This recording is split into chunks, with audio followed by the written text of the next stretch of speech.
ಪಟ್ಟಂತ ಮಾಡ್ಕೊಂಡು ಏನಿಲ್ಲ ಎಲ್ಲ ಒಂದು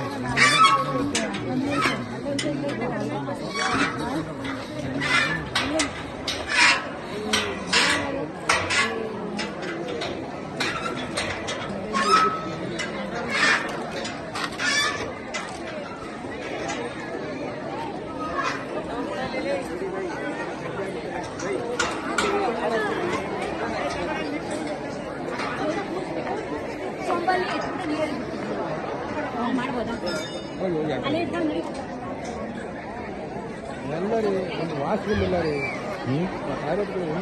ಟಾಯ್ಲೆಟ್ ಇಲ್ವಾ? ಇಲ್ಲ ಯಾರು. ಹೌದಾ? ಮೀಡಿಯಾದವ್ರು ಬರ್ತಾರೆ, ನ್ಯೂಸವ್ರು ಬರ್ತಾರೆ, ಅದನ್ನ ಹೈಲೈಟ್ ಮಾಡ್ತಿಲ್ಲ. ಎಷ್ಟೊಂದು ಜನ ಬಂದಾರೆ, ಒಂದೇ ಒಂದು ಟಾಯ್ಲೆಟ್ ಮಾಡಿದ್ರು ಹೋಗಿ ಎಲ್ಲರೂ. ಟಾಯ್ಲೆಟ್ ಎಲ್ಲಿ ಇಲ್ವಾ? ಮುಗಿತು, ನೆಕ್ಸ್ಟ್ ಇನ್ನೊಂದು ಶಿಫ್ಟ್ ಶುರು ಆಗ್ತೈತೆ. ಅಲ್ಲ, ಅವರು ಟಾಯ್ಲೆಟ್ ಇಲ್ಲ ಅಂತ ಹೇಳ್ತಾ ಇದ್ದಾರೆ.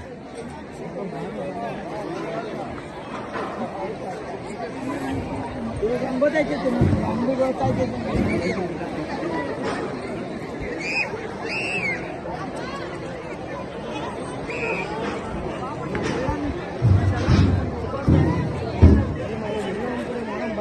ಅಲ್ಲಿ ನೀರೇ ಇಲ್ಲ, ಇನ್ನೇನು ಆಡಕ್ಕ ಉಸಿರು ಅಷ್ಟೇ ಬಿಡೋದು. ಸಮುದ್ರ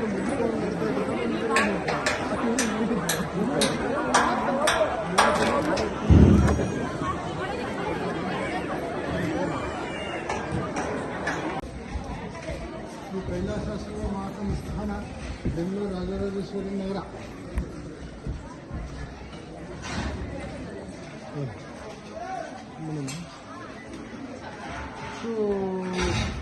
ಕುಂಭಮೇಳ ಏನು ದಕ್ಷಿಣ ಕಾಶಿ ಅಂತಲೇ ಖ್ಯಾತಿ ಪಡೆದಿರುವಂಥ ಶ್ರೀ ನರಸೀಪುರದಲ್ಲಿರುವಂಥ 13ನೇ ಕುಂಭಮೇಳ ಬಹಳ ಅದ್ದೂರಿಯಾಗಿ ನಡೀತದೆ. ಇವತ್ತು ಕೊನೆ ದಿನ, ಕಳೆದ 3 ದಿನಗಳಿಂದಲೂ ಕೂಡ ಈ ಒಂದು ಕಾರ್ಯಕ್ರಮ ಇಲ್ಲಿ ನಡೀತಾ ಇದೆ. ಇಷ್ಟು ಪ್ರಯಾಗ್ರಾಜ್ನಲ್ಲಿ ಏನು ನಡೀತೆ, ಅದೇ ರೀತಿಯಾಗಿ ದಕ್ಷಿಣ ಕಾಶಿ ಅಂತ ಖ್ಯಾತಿ ಪಡೆದಿರುವಂಥ ಈ ತ್ರಿವೇಣಿ ಸಂಗಮದಲ್ಲಿ ಕುಂಭಮೇಳ ಆಗ್ತಿರುವಂಥದ್ದು ನೀವು ದೃಶ್ಯಗಳಲ್ಲಿ ನೋಡ್ತಾ ಇರ್ಬೋದು. ಈಗ ಸೊ ಪೂಜೆಯನ್ನು ಮಾಡಲಿಕ್ಕೆ ಬೇಕಾಗಿರುವಂತಹ ಎಲ್ಲ ಸಿದ್ಧತೆಗಳನ್ನು ಮಾಡಿಕೊಂಡಿದ್ದಾರೆ. ಇಲ್ಲಿ ಹೋಮ ಇರ್ಬೋದು, ಹವನಗಳನ್ನ ಮಾಡಲಿಕ್ಕೆ ಈ ತಾಯಿಯ ವಿಗ್ರಹವನ್ನು ಕೂಡ ಪ್ರತಿಷ್ಠಾಪನೆಯನ್ನು ಮಾಡಿದ್ದಾರೆ. ಇದು ಪೂರ್ಣ ಕುಂಭಗಳನ್ನ ತುಂಬಿಟ್ಟಿರುವಂಥದ್ದು. ಅಂದ್ರೆ ಇವತ್ತು ಪೌರ್ಣಿಮೆ ದಿನ ಆಗಿರೋ ಹಿನ್ನೆಲೆಯಲ್ಲಿ ಲಕ್ಷಾಂತರ ಜನರು ಇಲ್ಲಿಗೆ ಬರ್ತಾರೆ. ಬಂದು ಇಲ್ಲಿಗೆ ತ್ರಿವೇಣಿ ಸಂಗಮದಲ್ಲಿ ಬಂದು ಒಂದು ಅವರ ಎಲ್ಲ ಪಾಪಗಳನ್ನ ಕಳೆದುಕೊಳ್ತಾರೆ. ಸೊ 13ನೇ ಕುಂಭಮೇಳ ಇದು.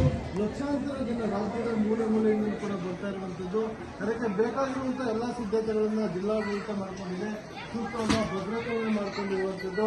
ಅವರು ಇಲ್ಲಿ ತ್ರಿವೇಣಿ ಸಂಗಮದಲ್ಲಿ ಮುಂದೆ ಇರಲಿಕ್ಕೆ ಬೇಕಾಗಿರುವಂತಹ ಅಲ್ಲಿ ನದಿ ಏನಿದೆ ಅಲ್ಲೂ ಕೂಡ ಸಿದ್ಧತೆ ಮಾಡ್ಕೊಂಡ್ರೆ ಯಾವುದೇ ರೀತಿಯ ಅಹಿತಕರ ಘಟನೆಗಳು ಆಗಬಾರ್ದು ಅನ್ನೋ ಕಾರಣಕ್ಕೆ ಎಲ್ಲರೂ ಪೊಲೀಸ್ ಭದ್ರತೆ ಇರುವುದಂದ್ರೆ ನದಿ ತ್ರಿವೇಣಿ ಸಂಗಮ ಏನಿಲ್ಲ ಹರಿತಾ ಇರುತ್ತೆ ಅದರ ಸಂಪೂರ್ಣವಾಗಿ ಹೊರ ಹೋಗ್ಲಿಕ್ಕೆ ಯಾರನ್ನೂ ಕೂಡ ಬಿಡ್ತಾ ಇಲ್ಲ. ಒಂದು ಹಂತದ ಒಂದೇ ಸೊಂಟದ ಎದೆ ಮಟ್ಟಕ್ಕೆ ನೀರು ಬರುತ್ತೆ, ಅಲ್ಲಿವರೆಗೂ ಹೋಗ್ಲಿಕ್ಕೆ ಅವಕಾಶವನ್ನು ಮಾಡಿಕೊಟ್ಟಿಲ್ಲ. ಮತ್ತೆ ಪೊಲೀಸರು ಕೂಡ ಅಲ್ಲೇ ಇರ್ತಾರೆ, ಗಮನಿಸ್ತಾ ಇರ್ತಾರೆ.